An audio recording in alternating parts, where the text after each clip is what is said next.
Well, team, it looks like EA's executives are going to be wearing brown pants to work today. Shields up, Ironbreakers. Rurikhan here coming at you with another video, and today we're going to be talking about gambling and loot boxes. And as it turns out, Belgium pretty much declared that loot boxes are indeed a form of gambling. And holy crap, that is going to have some serious repercussions in the gaming industry. At least I would hope so, but we'll see, because usually gaming companies do have a tendency to be able to get away by kind of circumventing the law and saying, oh, this isn't actually a loot box because we're going to make it different. We're going to make this version of the loot box going to be special.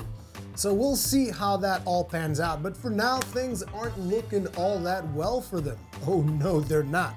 So the actual definition that they've used here is loot crates which you can purchase for real money without knowing in advance what you'll get out of them are gambling. Now, if you take a look at this particular definition, you'll see this isn't just about Battlefront 2. Oh no.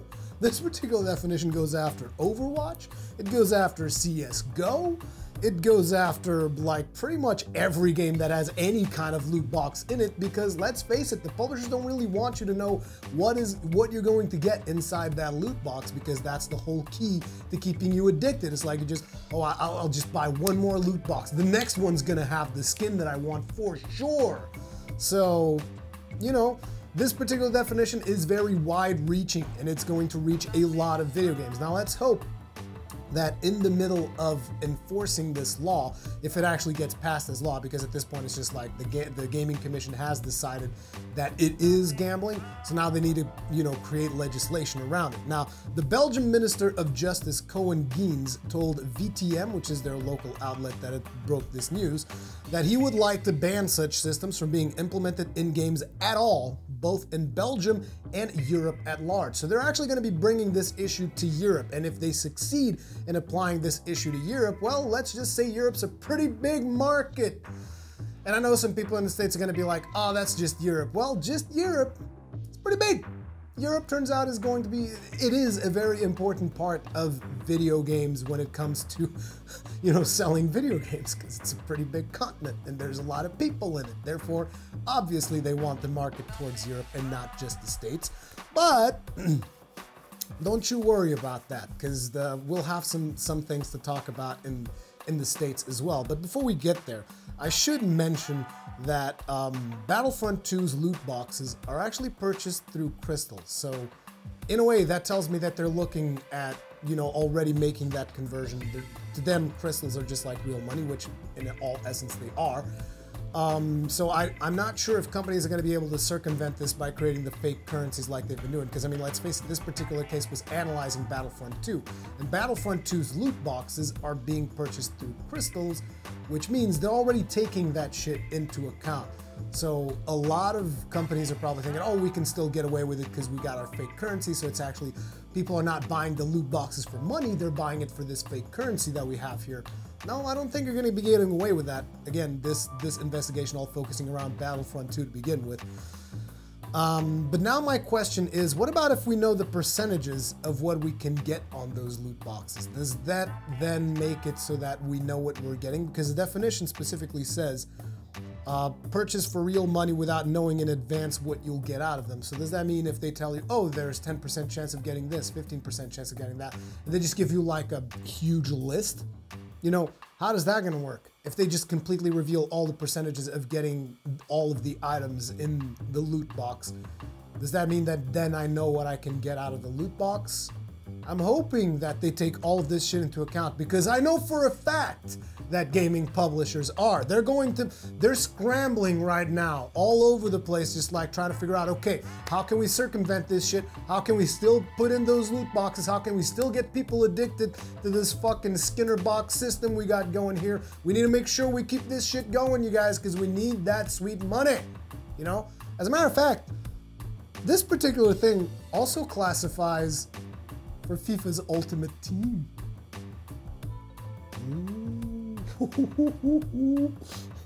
Ooh, that billion-dollar industry. Oh yeah. Anyway, The other thing that also concerns me in regards to this news is, what about pay-to-win mechanics that don't necessarily involve loot boxes? So you're telling me that basically if EA says, okay, we'll just get rid of the loot boxes, here's what you can buy straight up with money. Just like have, okay, here's Kylo Ren's tier 4 upgrade, $5. What if that's what they do? Is that okay?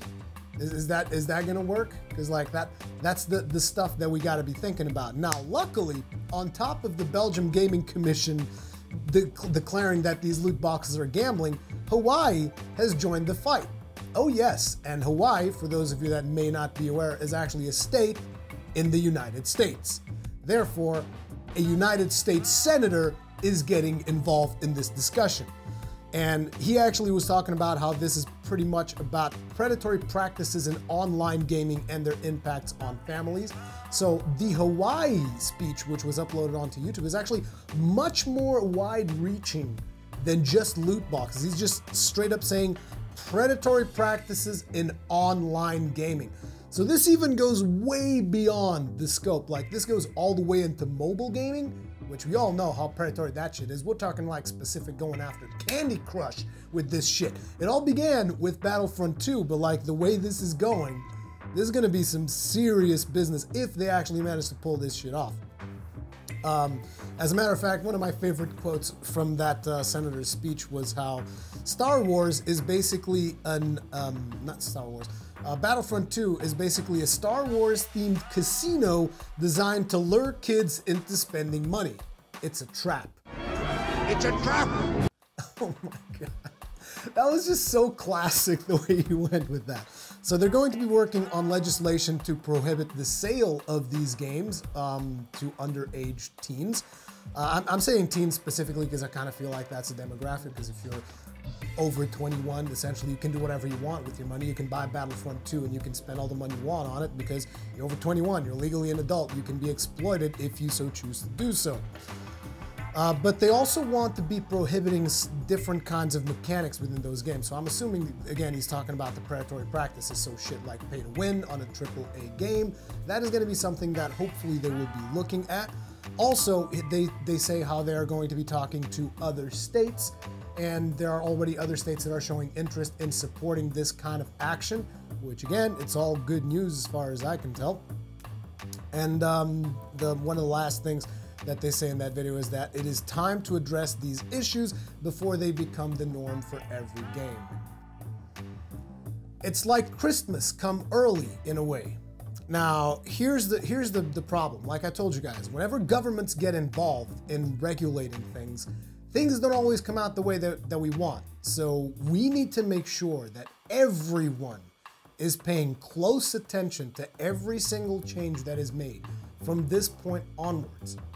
And why is this important? Because at this point, once governments get involved and they start regulating shit, you can start seeing governments maybe want to regulate stuff like the artistic vision of a video game. That may be like, this video game is maybe a little bit too violent.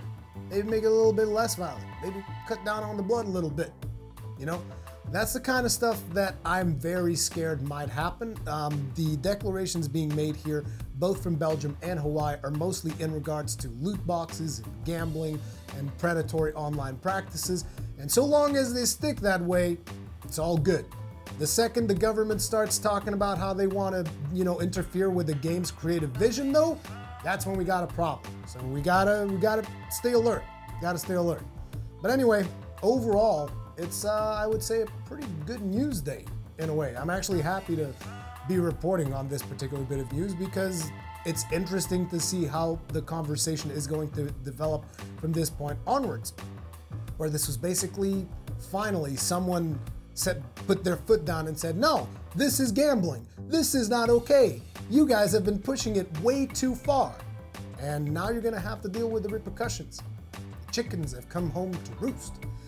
Now, the other thing that I wanted to bring up before we finish up today is that, remember, there's also this net neutrality issue going on, and you guys should get informed about what is happening with net neutrality. I've done videos about net neutrality in the past. Fortunately, a lot of people don't seem to watch my net neutrality stuff for whatever reason, so I figured I'd mention it here. Get informed, phone your congressman, and for the love of God, stop this person from the FCC. I don't even know his friggin' name. He's got a weird name. but stop this person in the FCC from fucking up net neutrality. Pretty please? Pretty please? Thank you guys very much for watching. If you enjoyed this video, hit that like button. If you are new here, subscribe and hit the bell icon so that you're always notified when there's a new video on the channel. And I'll see you guys in the next one.